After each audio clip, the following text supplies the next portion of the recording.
were in the shoe of Mr. Rodrigo Duterte, yes, I will also mandate to have a vaccine of every Filipino, even knowing that not all Filipino citizens are in favor of having this, because vaccines are one of the most effective tools for protecting people against COVID-19. And I will not allow many people to die just because not everyone are not in favor to be vaccinated.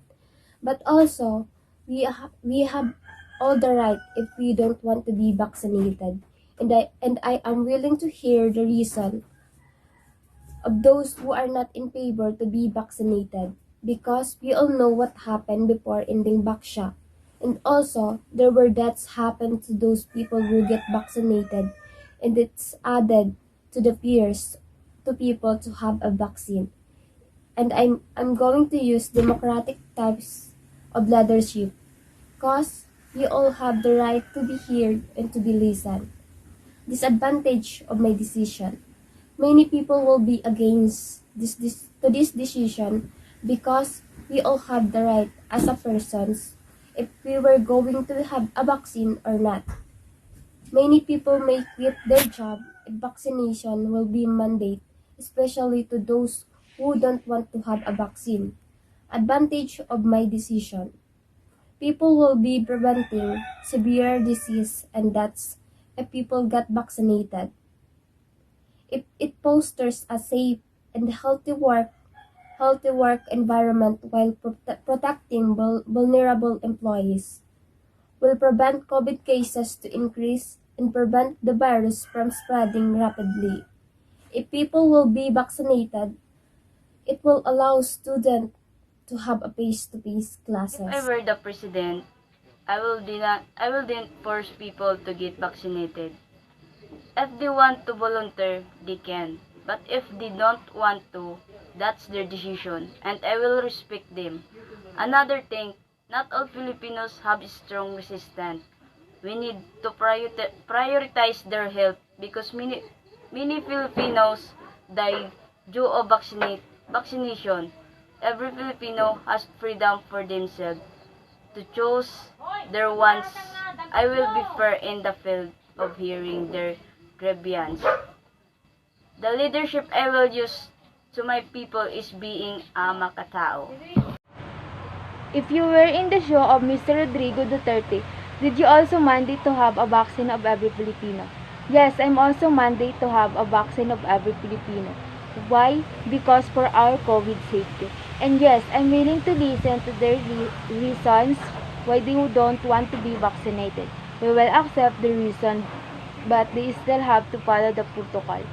Not only for oneself but also for the family, for everyone's safety.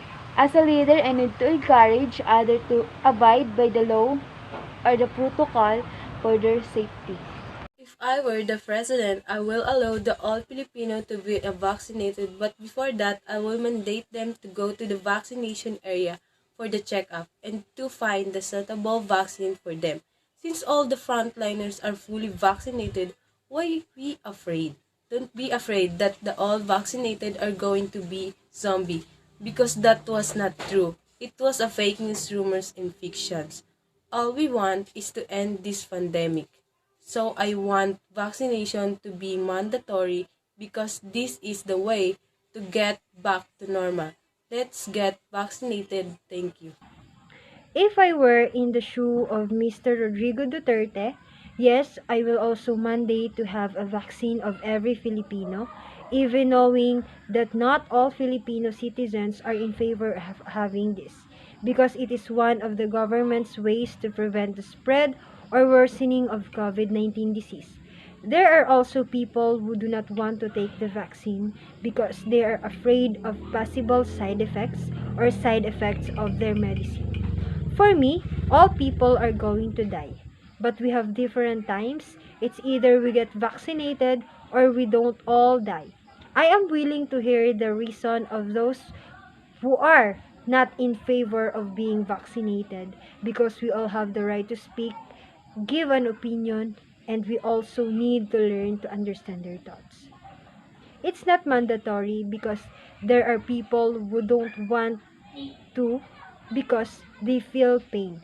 But if they don't, we need to take the vaccine for everyone's safety and come to the point that all associations here in the Philippines need a vaccinated person or vaccination card, because there are groceries that you cannot enter when you are not vaccinated.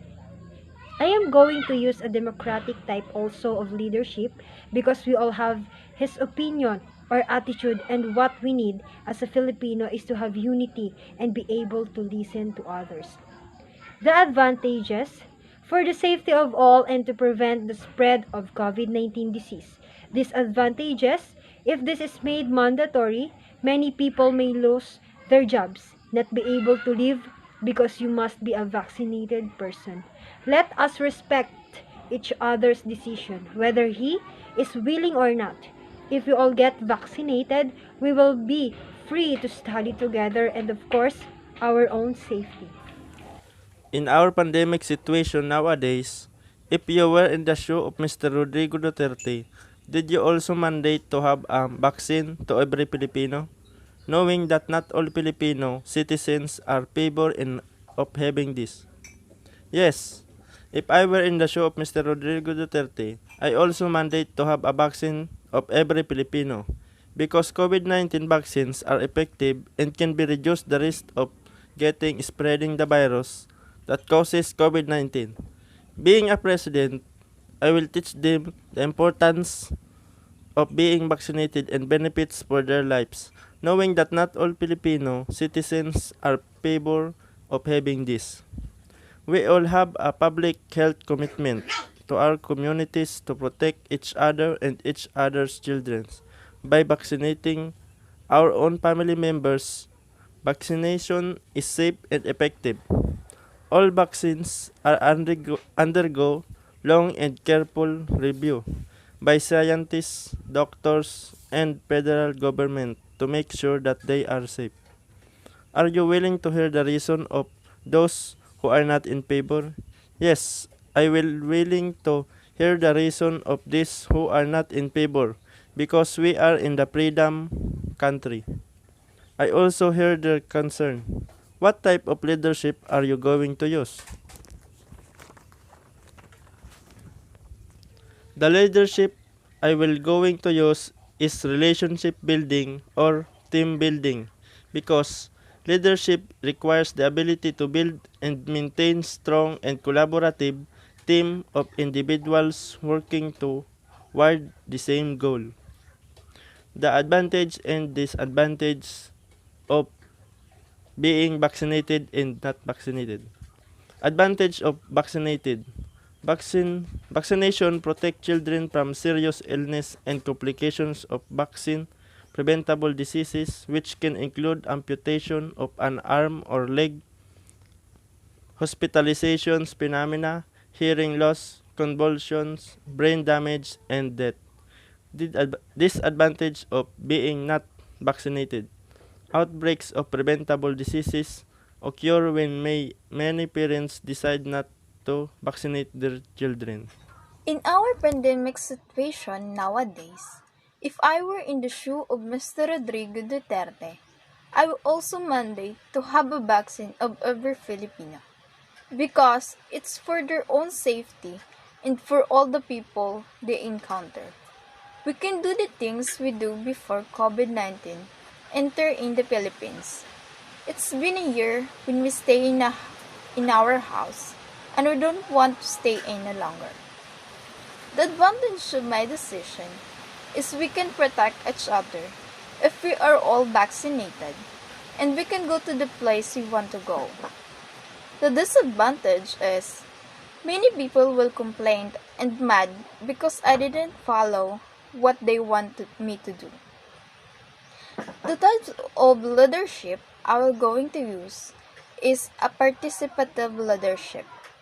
Despite the mandatory vaccine, I will also hear what they want to say, but I am the one who will make the final decision. If I am in the shoe of Mr. Rodrigo Duterte, yes, I will mandate to have a vaccine to every Filipino for our safety. But at the other hand, I know that many people don't want to be vaccinated because of their own lifestyle or they have an illness. If we didn't have any illnesses, it's better to have a vaccine for our protection for these viruses. I will follow the health protocol so my fellow men will follow too. Because a good leader must be a good follower. If you were in the shoe of Mr. Rodrigo Duterte, did also mandate to have a vaccine of every Filipino? Knowing that not all Filipino citizens are in favor of having this, are you willing to hear the reason of those who are not in favor? What type of leadership are you going to use? Everyone has their own decision, and we cannot force them if they do not want to inject a vaccination. So I respect whatever they choose. But the leadership that I'm going to use are they could not leave their own house. I want to keep them on their inside and take their vitamins and other medicine for make sure they are safe and any illness. If I were in the shoes of Mr. Rodrigo Roa Duterte, I will not mandate every Filipinos to get vaccinated because it will violate the civil human rights, including the ensure of people's mental and physical integrity, life, and safety. I would rather secure to continue to take all precautions recommended for unvaccinated people, including the wearing of face masks and face shields. The advantage of the decision we made is that we respect every individual's civil rights not to force on those they do not want to be vaccinated, and the disadvantage is it possible that the virus continues to spread or even worse and not immediately prompt. If I'm in the shoe of Mr. Rodrigo Duterte, I will not mandate to have vaccine to every Filipino. If I am a leader, I will mandate to have vaccine to all want or willing only. Because we all know that not all people wants to have vaccine. Because they have own reason. Like they afraid, they didn't know the effect of that. They didn't know if that was very safe. As a leader, I will listen to them. I will accept their own reason and wants. And I will respect each other. And also, as a leader, I will not only one who will make a decision. I need to think well. I need to get the opinion of every Filipino to form a mandate. In our pandemic situation nowadays, if you were in the shoe of Mr. Rodrigo Duterte, did you mandate to have a vaccine of every Filipino? If I were in the shoe of Mr. Rodrigo Duterte, for me, maybe every Filipino can get vaccinated and maybe not. Because the elderly and the children are pitiful.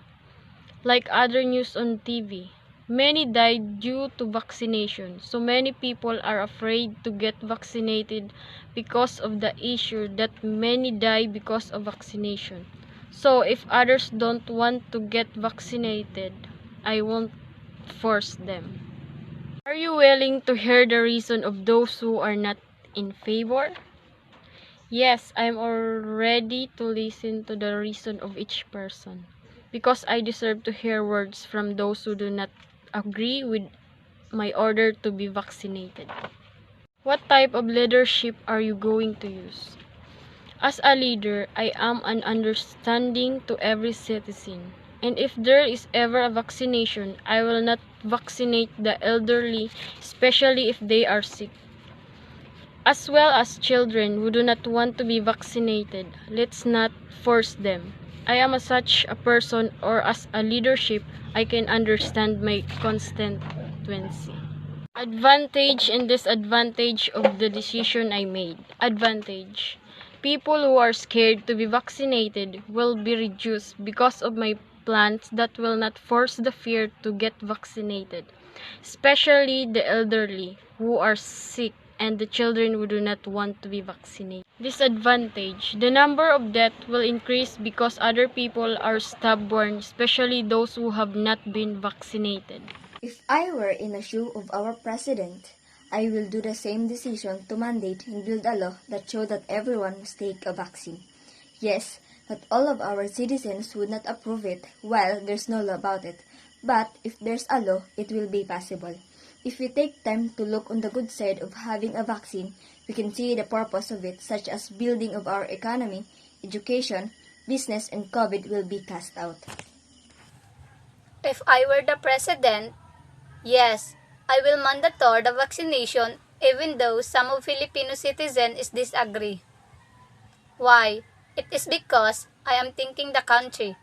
I priority my Filipino citizen safety. Though I respect those who wouldn't want to be vaccinated, but please, think of your safety, think for your family, and think for our beloved country. If I were in the shoe of Mr. President Duterte, I will not make the vaccination to be mandatory. I'll keep it voluntarily to the people or to the citizens, and of course to those people who did not want to be vaccinated. They should always wear masks, face shields, and observe the social distancing and weekly check up for the safety of the persons. But also to the people around him or her. We should respect what others want, but also we need to keep safe from COVID-19 virus so that I will not make it mandatory to all by respecting their wants because we are all living in a democracy country. As a president, we need to hear the voice of your citizen. But for me, we should still need to be vaccinated to keep safe not just for ourselves but also to those people around us. Of course, there are the disadvantages of what I've been decided. There are a possibility that the COVID-19 cases will increase if there are many people who did not want or who did not vaccinated.